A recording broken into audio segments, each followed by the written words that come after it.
Pastors and church administrators, do you ever wonder if you're being an effective leader when it comes to your church's finances?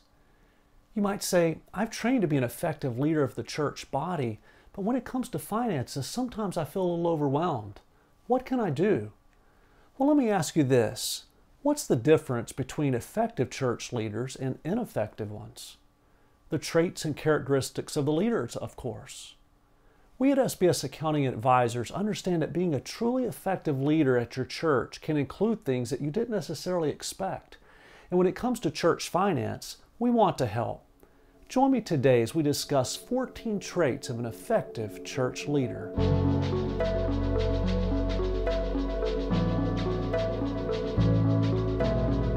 Hi there, I'm Jonathan Bill with SBS Accounting and Advisors. As we discuss these 14 traits of effective church leadership, we must first understand that leadership at a church isn't just about being a good preacher, but often it requires you being a good administrator too.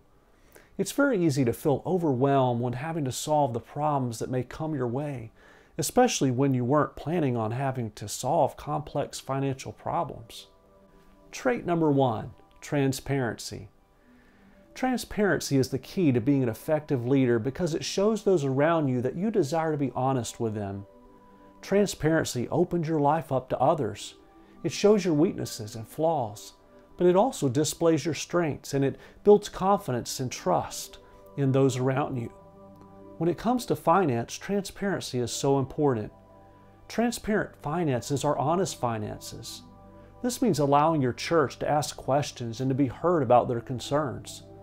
This doesn't necessarily mean that you have to change what you're doing, but by showing what you're doing in the first place and allowing an opportunity for questions to be asked, you are heading off misunderstanding before it even occurs. Trait 2, honesty. Transparency is more than just honesty, but honesty is also more than just transparency. Honesty is telling the truth when a question is asked. As you choose to be a transparent person, questions will arise, and an honest person will tell the truth when they are asked the hard questions. When it comes to finances, honesty is a philosophy. It is a way in which you conduct yourself and run your finances. It isn't just answering hard questions, but acting in an honest way before the questions can even be asked. Trait number 3, innovative thinking. Innovation has been a hallmark of successful people for generations. Innovation grows societies and builds companies. When it comes to church, we can often avoid innovation for fear of breaking tradition. But innovation doesn't necessarily mean tearing down the old landmarks and breaking from the old paths. Just as the car was an innovation from the horse and buggy, so technology has innovated the way in which we manage our finances. Don't take me wrong. The principles of accounting and financial stewardship haven't changed, but the tools have changed, and you should too. Modern finance is quicker and relieves stress by offering transparency in ways previously unobtainable without digging through pages of a ledger. Innovative thinking can save you time, energy, and money. Trait number 4, understanding and compassion. Understanding and compassion is one of the most notable traits of a Christian, and yet it seems that we often forget to apply it to our daily lives. We can have understanding and compassion in the big things, but when it comes to the small moments on the day-to-day journey, we often let our flesh win out, and we deal with people and circumstances selfishly. Trait 5, a get-it-done attitude. A driven person can be described as a person with a get-it-done attitude, someone who is willing to put in the time and effort to achieve the desired goal. This attitude has built many a successful person in business. It is the drive that moves forward to success.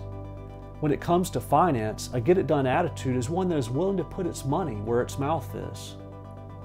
As a church, this might mean being willing to pay for the next step in growth, or it might mean being willing to give money to support a cause locally or foreign. Whatever it may be, driven leaders are willing to do what needs to be done. Trait 6, an ability to put oneself in another's shoes. Sometimes the hardest part about having compassion on someone is not being able to understand what it is like to be them. The ability to put yourself in someone else's shoes is an important quality to be an effective church leader. It is the ability to look at someone and understand where they are, how they got there, and why they have made their decisions. In finance, the ability to do this will allow you the opportunity to have compassion on others and help others without guilt of giving away to what may seem like a lost cause. Being willing to see why someone is the way they are will help you to love them despite their flaws. Trait 7, confidence. Confidence is the key to success. A lack of confidence will lead to an unwillingness to act.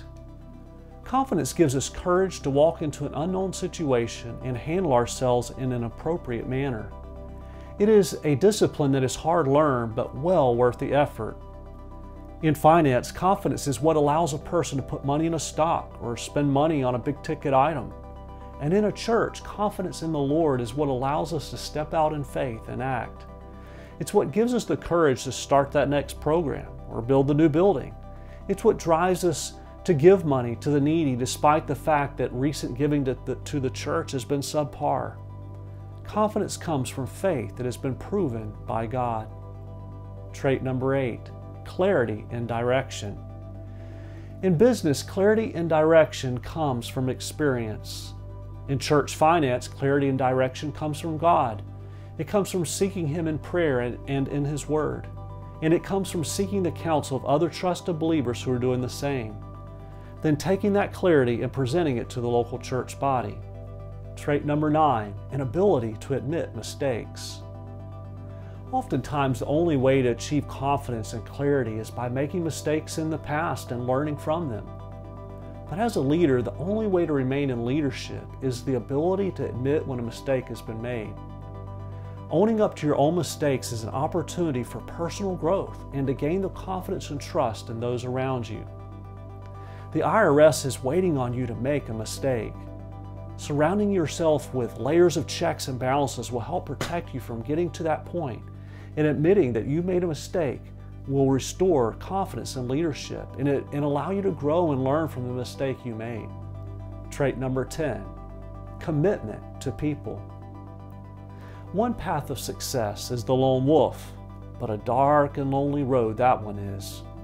Committing yourself to people can be painful and slow, but it also means that you will have someone to stand by during the rough spots of life. Understand that loving someone will cost you something, but not loving anyone will cost you even more. When it comes to finance, committing to people means following through on what you said you will do.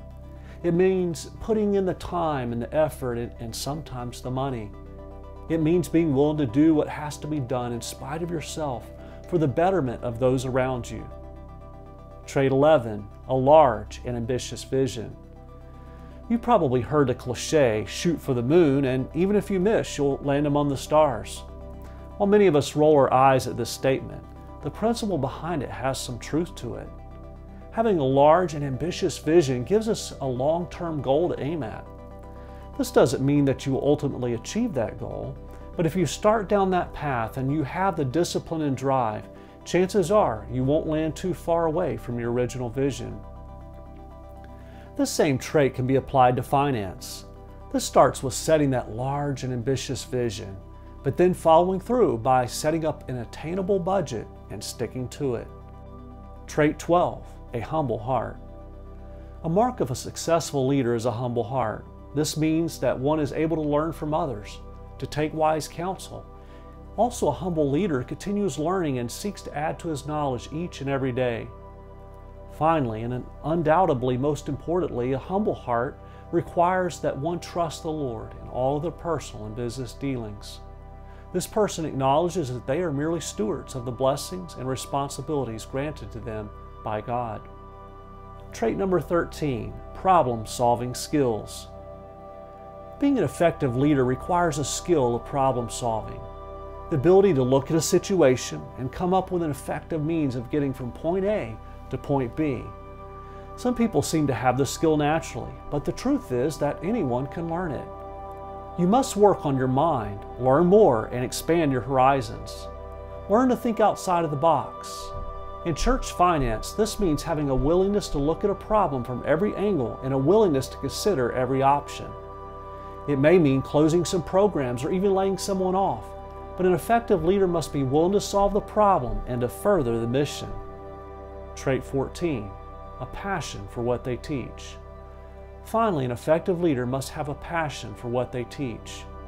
I'm sure we've all sat under the tutelage of someone who had to teach on a topic which they did not have a passion for. I'm sure that it was as boring for you as it was for that teacher. Passion excites others. Not only does it help you put in the effort to share all that you know, but your passion has the ability to infect others and make them passionate too. When it comes to church finance, this means having a passion to share the biblical model for handling money. Not only living by it in your own personal life and abiding by it in your church ministry, but also sharing this with your people. Remember, good stewardship means handling God's money on His behalf. It belongs to Him either way. Having a passion for handling your money the way that God wants it to be handled. It is ultimately His money, after all. Even once you've understood and applied all of these traits of effective church leadership, there still might come a circumstance where you need help and really just want to speak to an expert. We here at SBS Accounting Advisors would love the opportunity to speak with you and discuss how we can help you and your church serve God and manage your finances legally and wisely. We want to come alongside of you and aid you as you walk through the legality of the financial system with the goal of serving God and spreading the work of His ministry. If this interests you in any way, please reach out to us by phone or by email. Thank you for watching, and please be sure to check out our YouTube channel and website for other helpful resources for you and your ministry.